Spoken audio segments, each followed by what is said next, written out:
സുഹൃത്തുക്കളെ, മത്സര പരീക്ഷയ്ക്ക് പഠിക്കുമ്പോൾ നമ്മുടെ മുന്നിൽ രണ്ട് വഴികളാണുള്ളത്. ഒന്ന്, ഏത് വിധേനയും അധ്വാനിക്കുക, അധ്വാനം ഇഷ്ടപ്പെട്ട് അധ്വാനിക്കുക, വിജയം നേടിയെടുക്കുക, ചരിത്ര വിജയം നേടിയെടുത്ത് ആഘോഷത്തിലേക്ക് നീങ്ങുക.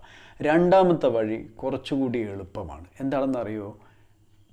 എക്സ്ക്യൂസുകൾ കണ്ടെത്തുക. മറ്റുള്ളവർക്ക് വിശ്വസിക്കാൻ പറ്റുന്ന രീതിയിൽ എന്തുകൊണ്ട് വിജയിച്ചില്ല എന്നുള്ളതിന് കുറേ എക്സ്ക്യൂസുകൾ കണ്ടെത്തി ആദ്യമേ റെഡിയാക്കി വെക്കുക. അപ്പോൾ നിങ്ങൾ പഠനത്തിന് സൗകര്യമുണ്ടോ, എനിക്കത് ചെയ്യാൻ പറ്റുന്നോ, എനിക്കിത് ചെയ്യാൻ പറ്റുന്നോ, അവിടെ നിന്ന് ഇത് കിട്ടിയോ, ഈ പുസ്തകം അവൈലബിൾ ആണോ തുടങ്ങിയ കാര്യങ്ങൾ അന്വേഷിച്ച് പോകുന്ന ഒരു വ്യക്തിയാണ് എങ്കിൽ തെറ്റായ വഴിയിലാണ്. ഇപ്പോൾ നിങ്ങൾ പോകുന്ന എക്സ്ക്യൂസുകൾ അന്വേഷിച്ചാണ്. നിങ്ങൾ ഭാവിയിൽ ഒരു പരാജയം മുൻകൂട്ടി കണ്ടിട്ട് അതിന് എന്തുകൊണ്ട് എന്നുള്ളതിന് ആർക്കോ ഒരു വിശദീകരണം നൽകുവാൻ വേണ്ടി തയ്യാറെടുക്കുകയാണ്. അതിന് പകരം ഏത് കഷ്ടപ്പാടുകളുള്ള സാഹചര്യമായാലും അതെല്ലാം ഇഷ്ടപ്പെട്ട്, നമ്മുടെ അധ്വാനത്തെ ഇഷ്ടപ്പെട്ട് വിജയിച്ചെടുത്ത് ഈ ലോകത്തിന് മുന്നിലേക്ക് ശിരസ്സുയർത്തി നടന്നിറങ്ങണം.